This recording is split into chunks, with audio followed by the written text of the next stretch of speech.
Welcome to the Turing Test Deep Dives. Today, we're talking about the omnipresent AI copilots that are practically sitting right next to us, whether at an office desk or even in our home Slack workspaces. Absolutely, it's like every employee has this silent helper working behind the scenes, right? Exactly. Now, zooming in on the numbers, oh man, check this out. Microsoft reports that over 50,000 organizations have rolled out GitHub Copilot Enterprise, with subscriber growth ticking up over 30% quarter over quarter. It's like, whoa, that's crazy fast adoption, yes? Yep. And when you look at Opsera's data, showing around 80% of paid seats are active, it really shows that these copilots aren't just a flashy icon. They're really getting used.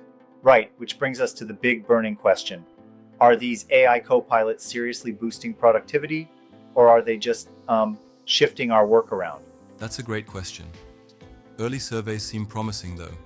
For instance, a joint GitHub and Accenture study found that 90% of developers felt more fulfilled when coding with Copilot, shipping features 55% faster on average. Pretty impressive, don't you think? Yeah, exactly. Sure, and here's the kicker. These surveys are still early. The long-term ROI is still out there, getting audited project by project. It's not a catch-all miracle cure, you know? That's a key point. It's almost like you're saying the upfront gains are there, but we need to monitor how sustainable this is. Plus, the same momentum we're seeing in coding is also appearing in areas like marketing and customer support. Exactly. Marketing teams using generative email copilots are reporting those coveted double-digit open rate bumps, and customer support bots are slicing ticket resolution times significantly. But, and get this, none of these victories are free. They demand really top-notch prompt engineering and solid data pipelines. Yep, quality in equals quality out. Right. Imagine if you get your prompt wrong, your Copilot's productivity boost can quickly morph into a chaotic cleanup sprint. It's like, you set up your dominoes wrong, and then nothing falls. Or worse, you get unexpected falls. Totally, and that leads us to another debate.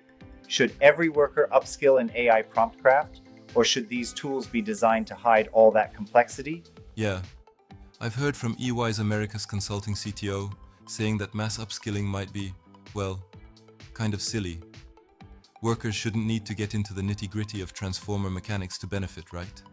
Right on. Absolutely. The idea is that these tools should feel like natural teammates, offering options and then letting us steer the ship.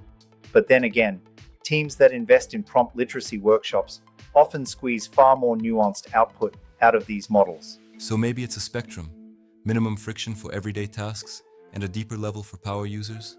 That's exactly it.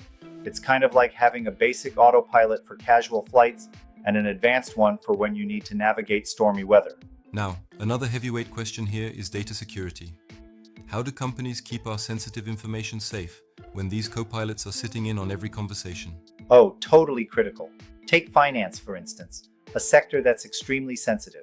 Microsoft's new Copilot for Finance is engineered to keep enterprise resource planning data inside Excel without exporting raw ledgers. It uses fine-grained policy controls so the model only sees what it's supposed to. That sounds reassuring. But of course, compliance officers are sweating over audit trails and algorithmic disclosures. And in healthcare and legal, where HIPAA and attorney privilege come into play, a single misconfigured note-taking bot could spill strategic secrets.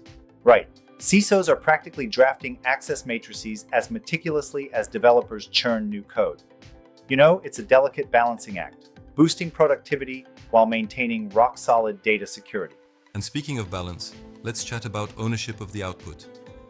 If an AI writes your quarterly forecast memo, who owns it? The company, the vendor, or is it a mixed bag?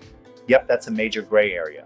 Many SaaS contracts grant companies full commercial rights, but still let vendors anonymize data for model training.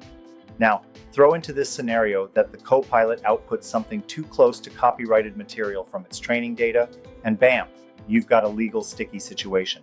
I've pondered that. It seems like we're heading towards some landmark case law before long. Meanwhile, we see forward-thinking companies adding provenance tags. Think of it as version control for AI-generated content, noting exactly what was created by AI who reviewed it, and when. Exactly, that's like an audit trail for creativity. It offers transparency and helps delineate ownership boundaries. It's a clever workaround as we navigate this new territory. Now, shifting gears, what about the big debate of whether copilots will replace jobs entirely or just reconfigure roles? That's a hot one. Microsoft's 2025 Work Trend Index points to the rise of what they call frontier firms, where human agent teams co-design workflows. 28% of managers already budgeting for AI workforce managers. Absolutely. It's wild. Yeah, it's really like a remodel of the work ecosystem. Instead of replacing human jobs, copilots are intended to automate repetitive or drudgery tasks, freeing up humans to focus on ethics, strategy, and those creative leaps. Exactly. For example, consider finance analysts spending less time consolidating spreadsheets and more time on scenario planning. In marketing, AI handles the heavy lifting of multivariate copy tests, leaving humans to refine the brand voice. It's reshaping roles, not erasing them. True, but I do wonder, don't you think there's a risk that we're overestimating the collaborative potential here? Isn't there a chance that, if companies don't invest in proper change management, these tools could inadvertently create more chaos than clarity? That's a fair challenge. If you don't set clear KPIs and robust governance in place, then yes, you could end up with a messy environment where the copilot's mixed signals lead to confusion rather than help. It's like having a super smart assistant without a proper guide. You might end up following its advice blindly. I see your point. And then there's the story of the hotel chain that piloted an operations copilot. I love this one. They ingested weather data, guest profiles, and inventory counts to recommend real-time staffing levels and merchandising adjustments. Managers cut shift planning time from 3 hours to just 30 minutes. Now that's a tangible win, isn't it? Absolutely phenomenal. That's a perfect example of how AI can give back time for critical human tasks, like coaching teams and delighting customers, rather than just handling rote procedures. And then in coding, junior developers move on from boilerplate to focus on business logic much faster. Senior engineers get to mentor more and debug less. It's a vivid picture of, transformative teamwork. Precisely. But we must always remember, the quality of input matters. Garbage prompts yield garbage guidance. Without proper data hygiene, even the best copilot can lead to a productivity spiral rather than a boost. Yep, it all circles back to intentional implementation. Clear KPIs, proper governance, and a culture that views AI as a collaborator instead of a mysterious oracle are key. And maybe, at the end of the day, that's the real takeaway. The future workplace isn't about machine versus human.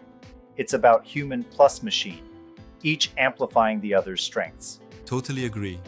It's about harnessing the best of both worlds. When done right, AI copilots can not only boost productivity, but also empower us to focus on what truly counts: innovation, strategy, and the human touch.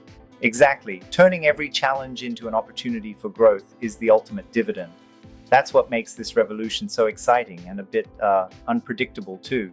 Well said. It's an exhilarating time to see how these tools will evolve and reshape industries. As always, keeping an eye on both performance metrics and ethical frameworks is essential. Absolutely. And that wraps up our deep dive. We'd love to hear your thoughts and experiences with AI copilots in your own workspaces. Drop your comments, whether they're good, bad, or somewhere in between. Thanks for joining in on this conversation. It's been a dynamic ride. Until next time, stay curious and keep exploring.